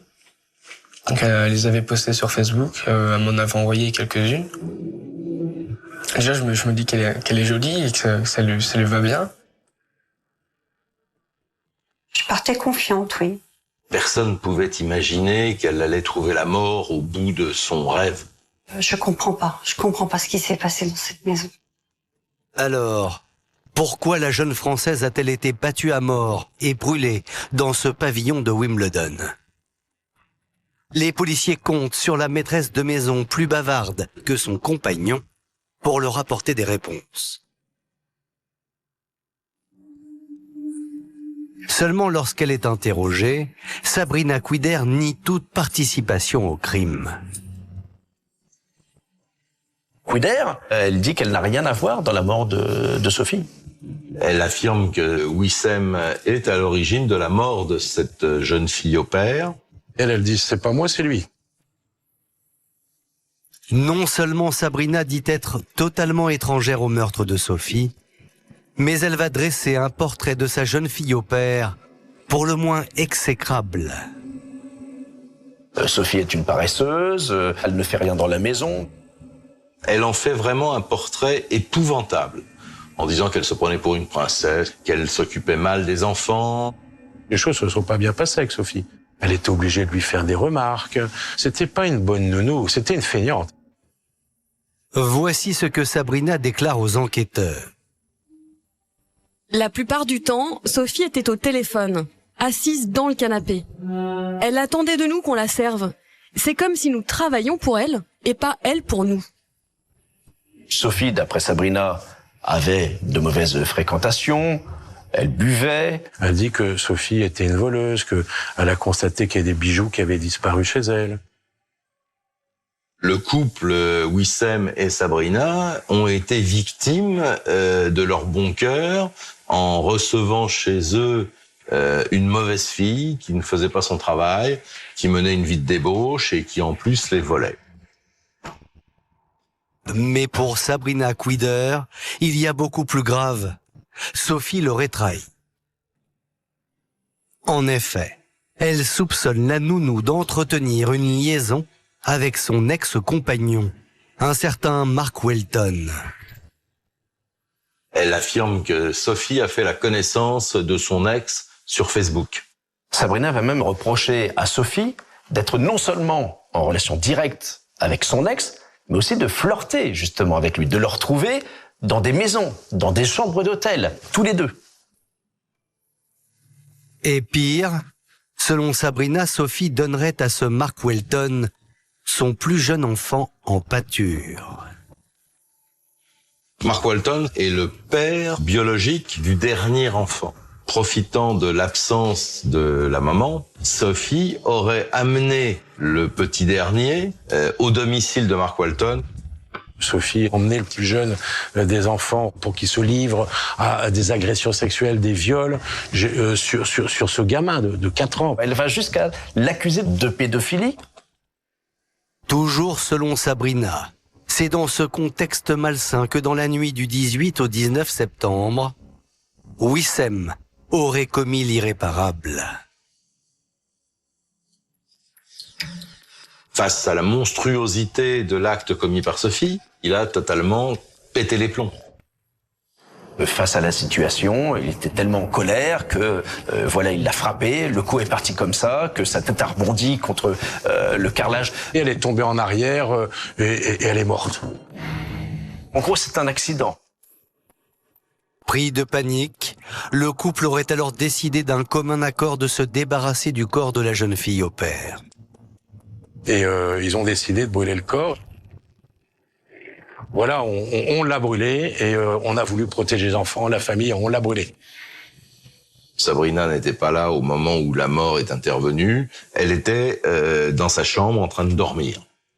Je dormais quand ça s'est passé et je l'ai su après. Voilà, on en est là. Une nounou dépravée et malveillante qui aurait poussé à bout ses employeurs. Si on l'écoute, Sabrina aurait donc fait entrer le diable chez elle. Difficile à croire, mais Wissem Medouni va venir confirmer la version de sa compagne. Et il s'accuse d'avoir tué Sophie Lyonnais. C'est moi qui l'ai tuée. C'est un accident, mais quelque part j'en porte la responsabilité. Et ce n'est pas tout. La patronne de Sophie aurait des preuves qui accablent la jeune fille au père. Pour montrer sa bonne foi, Sabrina va amener aux enquêteurs une lettre manuscrite d'aveu de Sophie qui reconnaît que oui, elle a bien commis de tel ou tel fait grave que Sabrina lui reproche. Voici ce que la jeune fille au père confesse. Mark Walton m'a demandé de venir le voir. Il a commencé à toucher ma poitrine. Ensuite, il m'a embrassé dans le cou. Mark m'a proposé de l'argent et il m'a demandé de revenir avec le petit dernier de Sabrina. Après vérification, la lettre est authentifiée, c'est bien l'écriture de Sophie Lyonnais, la nounou. C'est un véritable coup de théâtre. Sophie confirme qu'elle était complice de Mark Walton. Cependant, les proches de Sophie Lyonnais ne peuvent pas croire un instant que la jeune fille a écrit ces mots. Pour eux, tout cela est insensé. C'est pas ma fille. Ma fille ne ferait jamais de mal à qui que ce soit, même pas une mouche. Elle était là pour s'occuper des enfants, pas pour leur faire du mal. Sincèrement, je pense que absolument toutes les accusations que Sabrina a portées à l'encontre de Sophie sont fausses. C'est impensable. Ma fille, c'est un ange. C'est pas un démon. Elle est trop douce, trop simple pour faire quoi que ce soit. C'est surréaliste tout ce qu'elle raconte. C'est une grosse menteuse, vraiment n'importe quoi. Mais alors, pourquoi Sophie Lyonnais aurait-elle livré ses aveux totalement invraisemblables? Les policiers en sont persuadés. Sabrina, la maîtresse de maison, ne leur a pas dit toute la vérité. Et la suite de l'enquête va leur donner raison. D'abord, en interrogeant les amis du couple à Londres, il s'avère que la nounou était loin d'être la princesse incompétente que décrit sa patronne.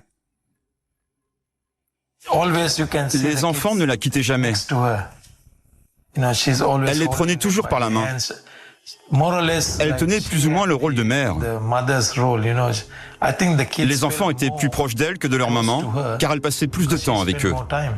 À chaque fois que nous parlions avec Sabrina et qu'un des enfants pleurait ou avait besoin de quelque chose, elle se précipitait pour les réconforter et pour ne pas qu'ils nous dérangent. Elle faisait très bien son boulot. Elle était attentionnée, toujours aux petits soins avec les enfants. Elle adorait les enfants. Voici Arnie. C'est une voisine de Sabrina. Elle connaît bien la nounou. Et selon elle, non seulement Sophie ne chômait pas, mais elle était même totalement exploitée. Sabrina profitait d'elle. Elle travaillait de très longues heures. Elle se levait même les jours où elle aurait dû être en repos, comme le dimanche, pour amener les enfants à l'église, par exemple. Je trouvais que Sophie faisait des choses qu'elle n'aurait pas dû faire. Sophie s'occupe de tout, doit faire à manger, doit faire le ménage en plus. Et elle va faire des heures et des heures de travail, du matin au soir, voire même la nuit, sans jour de congé, sans vacances, sans rien. Pendant 1 an et demi, Sophie ne va pas pouvoir rentrer chez elle, ne serait-ce qu'à Noël. On apprendra que Sophie, contrairement à ce que Sabrina Quider avait dit à sa mère, qu'elle avait un compte bancaire en Angleterre sur lequel lui était versé son salaire, elle n'a pas de compte bancaire en Angleterre. Sophie n'a jamais été payée. Clairement, Sophie est l'esclave de ce couple.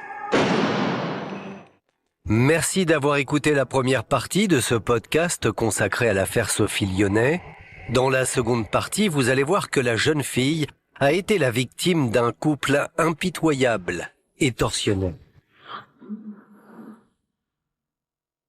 Bonjour et bienvenue dans Enquête criminelle, le podcast. Je suis Jean-Marie Goua. Dans la seconde partie de cet épisode, consacré à l'affaire Sophie Lyonnais, vous allez voir que la jeune fille a été la victime d'un couple impitoyable et tortionnaire. Avec moi, vous entendrez les voix de Catherine et Patrick, les parents de Sophie, de Lilian, l'un de ses amis, celles des avocats et des journalistes qui ont travaillé sur ce dossier. Bonne écoute. Et ce n'est pas tout. Michael, restaurateur et proche du couple, va livrer un témoignage capital aux enquêteurs.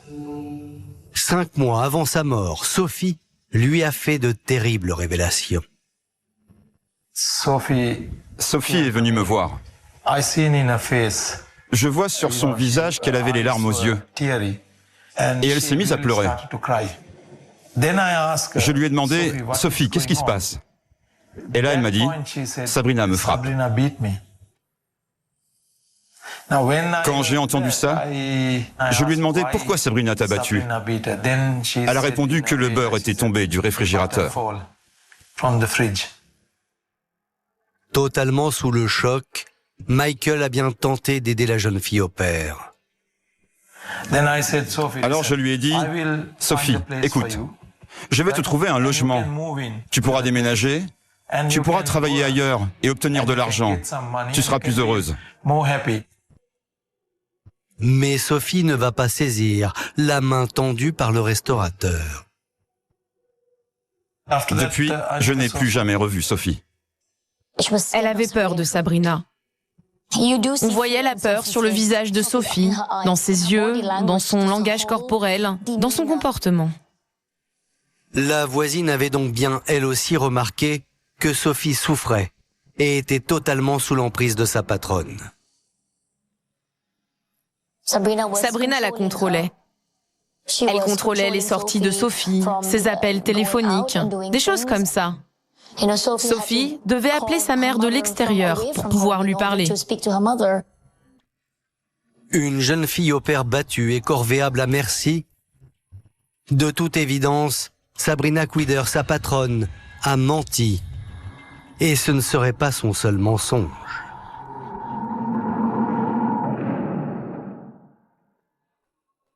Pour vérifier les lourdes accusations de Sabrina à l'encontre de Sophie et de son ex-compagnon, les enquêteurs vont interroger Mark Welton. Il a 43 ans et ce n'est pas n'importe qui. Juré dans des émissions musicales, l'homme est en fait une star internationale. L'ex de Sabrina, Mark Welton, est un magnat du show business. C'est un beau gosse, toujours la chemise ouverte, blond, c'est un Irlandais qui a fait fortune dans la production musicale. Mark Welton est le fondateur du groupe Boyzone. Ils ont eu beaucoup de succès. Il est le producteur de Lady Gaga, Jennifer Lopez. Alors forcément, pour Scotland Yard, l'existence d'une liaison entre Sophie Lyonnais et la star est difficile à avaler. Quel est le lien possible entre cette jeune fille au père de 21 ans qui vient de sa campagne profonde française avec cette star du monde musical? Ça paraît totalement incohérent. Qui imaginerait qu'elle emmenait le plus jeune des enfants rencontrer Mark Welton pour qu'il se livre à des agressions sexuelles, des viols? On peut pas imaginer ça. Mark Welton nie en bloc avoir eu une relation avec la jeune fille au père. Comme ici, lors d'une interview accordée à la télévision anglaise. Je n'ai jamais rencontré Sophie. On n'a jamais échangé de messages, ni par texto, ni sur les réseaux sociaux. Ça n'est jamais arrivé. C'est complètement fou. Et pour prouver sa bonne foi, la star va même apporter la preuve irréfutable qu'il est innocent. Dès que la police m'a contacté, je leur ai donné mon passeport, tous mes téléphones. Je leur ai donné tout ce que j'avais. Je n'étais même pas en Angleterre au moment des faits. Scotland Yard va vérifier. Et on va s'apercevoir que ça fait plus d'1 an que Mark Welton n'est pas venu en Angleterre. Il vit à Los Angeles. Mark Welton n'a jamais commis d'agression sexuelle sur des enfants. Et l'homme va faire des révélations. Si Mark Welton est surpris de tout ce dont l'accuse Sabrina, quelque part ça ne l'étonne pas. En effet, selon la star, ces accusations ne seraient qu'une nouvelle attaque dans la guerre que lui livre son ex-compagne. Et Mark Welton de raconter aux policiers une histoire diamétralement opposée à celle de Sabrina. Une histoire qui débute pourtant comme un film hollywoodien. La love story entre Quider et Mark Welton, c'est coup de foudre à Notting Hill. Il va à la banque et il croise Sabrina. Et là, il y a une espèce de flash. Il tombe éperdument amoureux de cette magnifique femme. Et bing, voilà, ça commence à ce moment-là, comme ça, sur un coup de foudre. Pour Sabrina, c'était énorme. Rencontrer un homme qui était le leader d'un boys band. Pour elle, c'était génial. Seulement, et toujours selon Mark Welton, la love story aurait vite viré au cauchemar. Mark Welton décrit le comportement de Sabrina comme une caractérielle, donc un peu hystérique, comme une paranoïaque. 2 ans après leur rencontre, Sabrina et Mark se séparent. Mais selon le producteur, la belle l'aurait très mal accepté, et à partir de ce moment-là, elle va dévoiler son vrai visage et ses désirs de vengeance. Elle en veut terriblement à Mark Welton. Elle ne lui occasionne que des soucis, elle le harcèle, elle lui mène une vie d'enfer. Sabrina Quider l'accuse des pires maux, mais en revanche, elle veut énormément d'argent. Mark Welton explique aux enquêteurs qu'à partir du moment où il coupe les robinets financiers, Sabrina a une réaction ultra-violente, c'est-à-dire qu'elle lui déclare la guerre. Alors, Sabrina serait-elle prête à tout pour se venger de Mark Welton et obtenir de lui de l'argent? Les enquêteurs vont en fait découvrir avec effroi qu'elle est encore plus dangereuse que ce qu'ils imaginaient. Car pour arriver à ses fins, Sabrina a mis en place un plan machiavélique, quitte à commettre les pires sévices.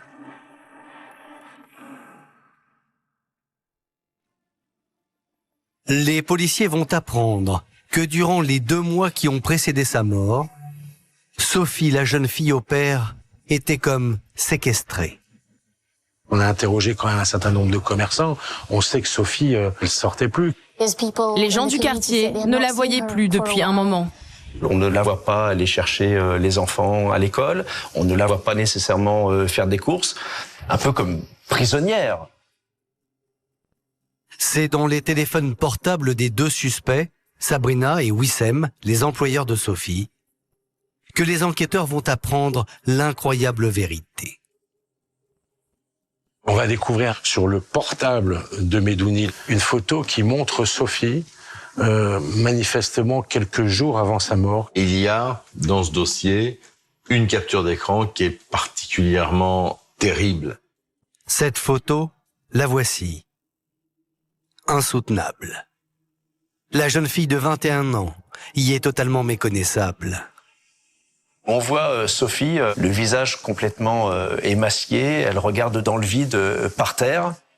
Elle est squelettique, son visage est fermé, éteint.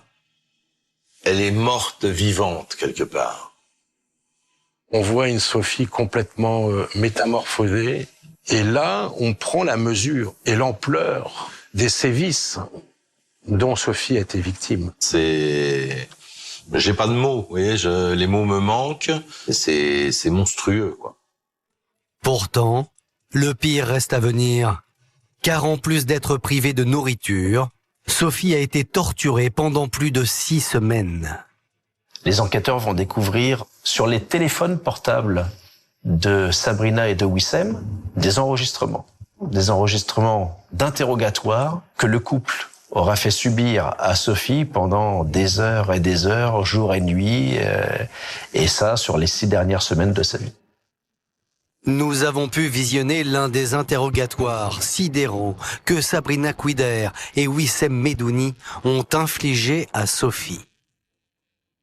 Ils font tout pour la faire avouer des choses invraisemblables qu'elle n'a jamais fait, qu'elle a eu des relations sexuelles avec Mark Welton et qu'elle a amené notamment le dernier fils de Sabrina au domicile de Mark Welton pour que celui-ci puisse en abuser.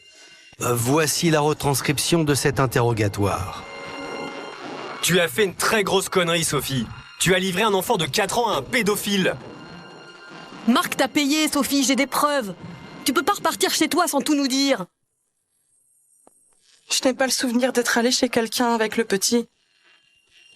On voit sur les vidéos le comportement de Sophie. Elle est totalement abasourdie par ces interrogatoires. Elle comprend pas ce qui lui arrive. C'est pas possible, de quoi on m'accuse? Mais où est-ce qu'ils vont? C'est une blague et on va se réveiller à un moment donné. Mais pas du tout. On entend les questions, mais multiples. À vous, Sophie, à vous que tu conduisais les enfants là-bas, à vous que tu les apportais à Mark Walton. Tout est bon pour extorquer les aveux imaginaires à la pauvre nounou, y compris des séances de torture dans la baignoire familiale. On plonge la tête de Sophie dans l'eau, on la ressort jusqu'à ce qu'elle avoue. C'est incroyable. Elle a été torturée, on a joué avec elle comme un objet, jusqu'au bout, du bout dans l'horreur. Désormais, les policiers en ont la preuve. Les fameux aveux de Sophie ont été obtenus sous la torture. Et aussi fou que cela puisse paraître, la jeune fille au père a été l'instrument d'un plan machiavélique. Pour Sabrina et Wissem, dans leur logique, Sophie était la proie idéale par laquelle ils pouvaient atteindre Mark Walton, pour laquelle ils pouvaient enfin se venger d'une certaine manière. Le but était clairement de soutirer un maximum d'argent à Mark Walton en le faisant chanter, en lui présentant ses aveux, entre guillemets, où clairement Sophie le désignait comme un pédophile. Pour les proches de Sophie, c'est la descente aux enfers. Avant d'être battus à mort et brûlés, ils apprennent que la jeune fille a souffert le martyre. Et le plus terrible, c'est cette photo abominable retrouvée par les enquêteurs. Déjà pour moi, ce n'était pas ma fille, parce qu'elle était amaigrie, c'était quelqu'un d'autre. Sophie a été privée de manger pendant combien de temps? Pendant combien de temps ils ne l'ont pas nourrie pour la voir comme ça? Et j'en suis encore très choquée. Et c'est la dernière fois que je vois Sophie sur cette image. Quand je vois ça, ça me fait peur, ça me choque terriblement de savoir qu'elle a subi toutes ces choses pour un motif pareil, inexistant, complètement inventé. C'est vraiment terrible. Ça me fait très mal. Ça me fait très mal de voir ma fille dans cet état, de voir tout ce qu'elle a subi et de me dire qu'elle a été vraiment très courageuse. Ça fait très mal d'entendre tout ça. Si les preuves révèlent que Wissem Medouni et Sabrina Kouider sont des menteurs, doublés de tortionnaires, reste à savoir lequel des deux a tué Sophie Lyonnais. Car souvenez-vous, à ce stade de l'enquête, le compagnon de Sabrina s'accuse du crime. Wissem exonère Sabrina de l'acte criminel, affirmant qu'au moment où les faits se sont déroulés, elle était dans sa chambre en train de dormir. Medouni, il s'accuse du meurtre de Sophie en disant c'est un accident. Mais pour les policiers, il s'agirait là d'un énième mensonge. Au regard des interrogatoires, on peut imaginer qu'ils sont unis, Sabrina et Wissem, dans ce crime. Et c'est un témoignage accablant qui va venir le confirmer. À Londres, les policiers auditionnent le fils aîné de Sabrina Kouider. Le petit garçon de 9 ans va leur faire des révélations glaçantes. Dans la nuit du 18 au 19 septembre, il a été réveillé par des bruits qui proviennent de la salle de bain. Intrigué par ces bruits, il sort de sa chambre, il s'approche. Et là, il entend à l'intérieur à la fois la voix de son beau-père, Wissem, et puis également la voix de sa mère, et puis les cris de Sophie. Le fils aîné entend des splashs, des éclaboussures partout, des cris derrière la porte de la salle de bain fermée, voit même de l'eau sortir de sous la porte.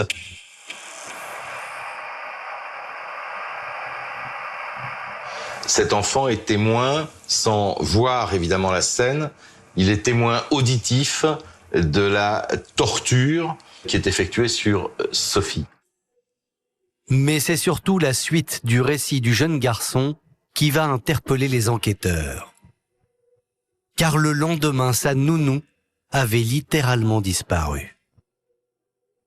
Le lendemain, le fils aîné de Sabrina demandera à sa mère qu'est-ce qui s'est passé dans la nuit. Et Sabrina éludera la question en disant simplement que Sophie est partie. Ça y est, on ne la reverra plus. Et voilà. Et le fils aîné de Sabrina dira une chose incroyable. Il dit qu'elle lui paraît beaucoup plus épanouie, beaucoup plus heureuse, beaucoup plus détendue. Et j'ai vu ma mère comme heureuse et soulagée. À entendre le fils aîné, Sabrina Quider et Wissem Medouni seraient donc tous les deux responsables de la mort de Sophie. Aussitôt, le couple est mis en examen pour assassinat et destruction de cadavres. Et voici, selon les policiers, ce qui se serait passé au 164 Wimbledon Park Road, la nuit du 18 au 19 septembre 2017. Cette nuit-là, à l'agonie, au terme d'un énième interrogatoire, Sophie avoue. Sophie veut que ça s'arrête. Elle est prête à avouer finalement n'importe quoi. Et là, elle va dire oui, effectivement, j'ai vu Mark Welton, oui, évidemment, j'ai fait ci, j'ai fait ça. Vous imaginez 6 semaines d'interrogatoire ? 6 semaines. 6 semaines où il lui pose les mêmes questions jusqu'à ce qu'elle avoue. Et sans le savoir, la jeune fille viendrait de signer son arrêt de mort. Wissem et Sabrina ont leurs aveux, sauf que visiblement, c'est pas assez. Et après avoir agi comme ils ont agi, ils pouvaient pas la laisser vivante. Elle aurait parlé un jour. Elle aurait raconté ce qu'elle subissait. Pas qu'il fallait la tuer. C'est là, dans le huis clos de la salle de bain, qu'il va y avoir un déchaînement de violence incroyable. On sait qu'elle était multifracturée et qu'elle a dû subir et recevoir un certain nombre de coups très violents. Sophie Lyonnais est morte. Il faut désormais se débarrasser des preuves du crime. Et voici, selon les policiers, comment le couple s'y serait pris. Dans un premier temps, le corps, ils vont avoir l'idée de le mettre dans une valise. Et ils vont le dissimuler sous un lit, dans une chambre, sous le lit de la chambre des enfants. Pendant 2 jours, le couple va tenter de vaquer à ses occupations comme si de rien n'était. Sur ces images de vidéosurveillance, on voit Sabrina Quider faire des achats. Ou bien Wissem Medouni accompagner les enfants à l'école. L'air de rien.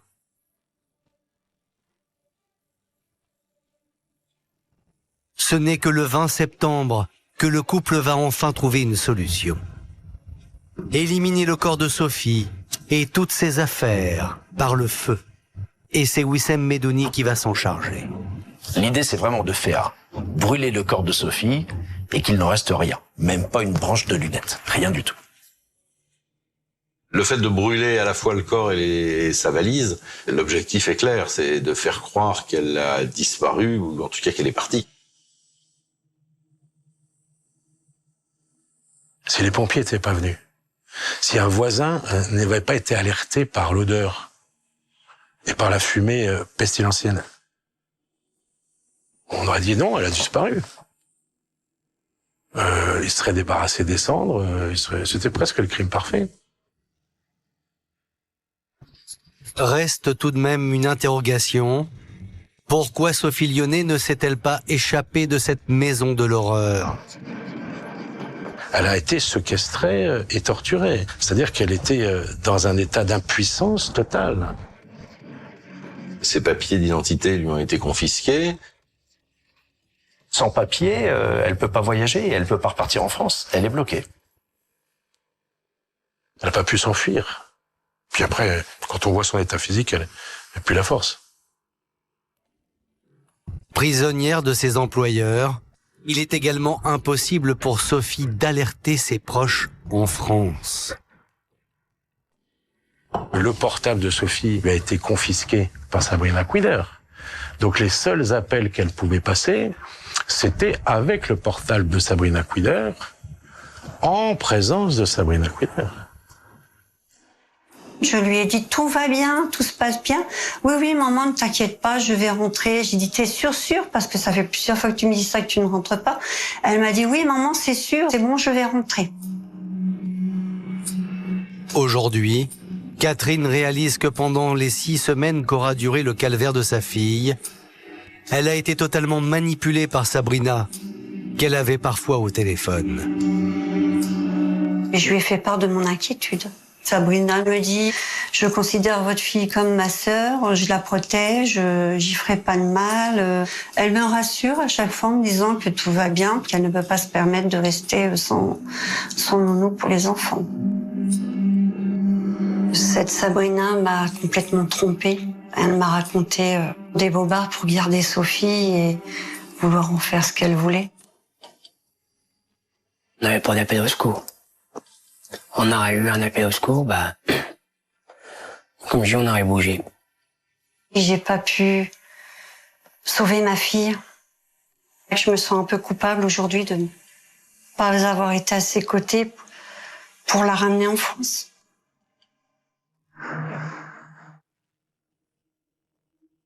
À Londres, le calvaire vécu par Sophie ne cesse de hanter Michael, le restaurateur, et Arnie, la voisine. Tous les deux s'en veulent de n'avoir pas su tirer la jeune fille de cet enfer. Je ne sais pas pourquoi Sophie n'a pas accepté l'offre que je lui ai faite. J'aurais dû prendre un peu plus d'initiative pour la convaincre. Tu te sens parfois coupable, tu sais. Je ne savais pas quelle attitude adopter. Oh mon Dieu. J'aurais pu la sauver et je ne l'ai pas sauvée. J'aurais pu l'aider à rentrer en France. Je suis triste parce que je suis aussi une mère. Ton enfant a disparu. Tu ne l'as pas vu depuis plus d'1 an et demi. Et tu ne la reverras jamais. Et c'est ce que je ressens en ce moment.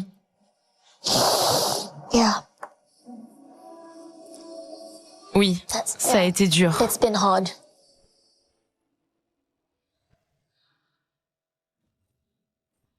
Londres, le 19 mars 2018, 6 mois après la mort de Sophie Lyonnais. À la cour criminelle d'Old Bailey s'ouvre le procès de Sabrina Quider et Wissem Medouni. Tous les deux risquent la prison à perpétuité. Pour la famille de Sophie, l'épreuve est insoutenable.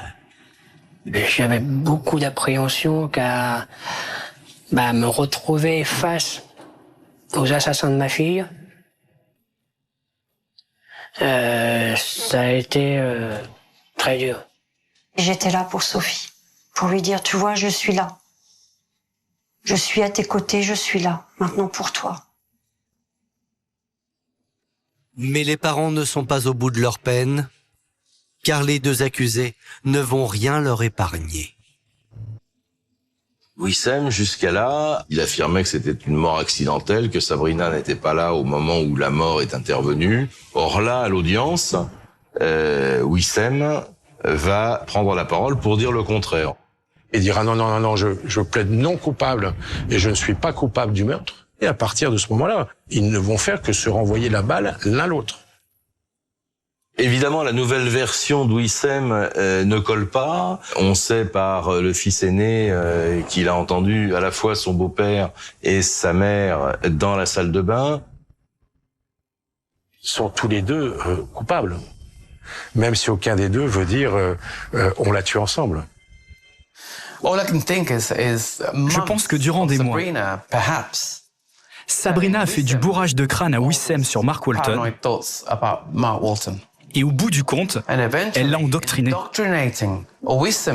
Elle a réussi à emmener Wissem Medouni dans un délire complet que Wissem a complètement intégré. Il s'est complètement immergé dedans. Mardi 26 juin 2018, 3 mois et demi après le début du procès, la haute cour criminelle d'Old Bailey rend son verdict. Wissem Medouni et Sabrina Couder ont été reconnus coupables d'avoir tué Sophie Lyonnais. Ils ont été tous les deux condamnés à exactement la même peine, ça veut dire la perpétuité, avec une période de sûreté de 30 ans. Ce à quoi ils ont rajouté pour les deux 5 ans et demi supplémentaires pour la destruction du cadavre. Donc, en sortant de ce tribunal, le couple est condamné respectivement à minimum 35 ans et demi de réclusion criminelle. Et ça m'a fait un grand soulagement d'apprendre cette nouvelle. Vraiment, là, c'est tout le procès qui s'est écoulé. J'ai pu dire, ouf, ça y est, c'est fini. Ils ont eu ce qu'ils méritent. Le soulagement de la famille sera de courte durée, car suite à cette condamnation, les deux accusés ont fait appel. 9 mois après sa mort, Sophie Lyonnais repose en paix auprès des siens en France. Mais pour ses parents, rien ne pourra leur faire oublier la perte de leur enfant. Elle a quand même eu beaucoup de courage pour tenir jusque-là. Beaucoup.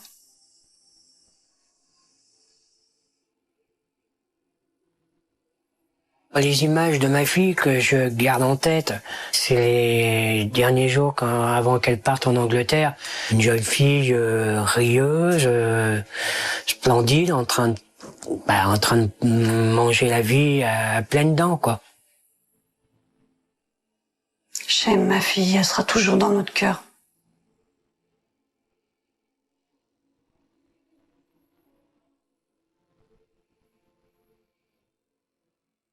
Merci d'avoir écouté la seconde partie de cet épisode consacré à l'affaire Sophie Lyonnais. N'hésitez pas à vous abonner à ce podcast afin de recevoir chaque semaine un nouvel épisode.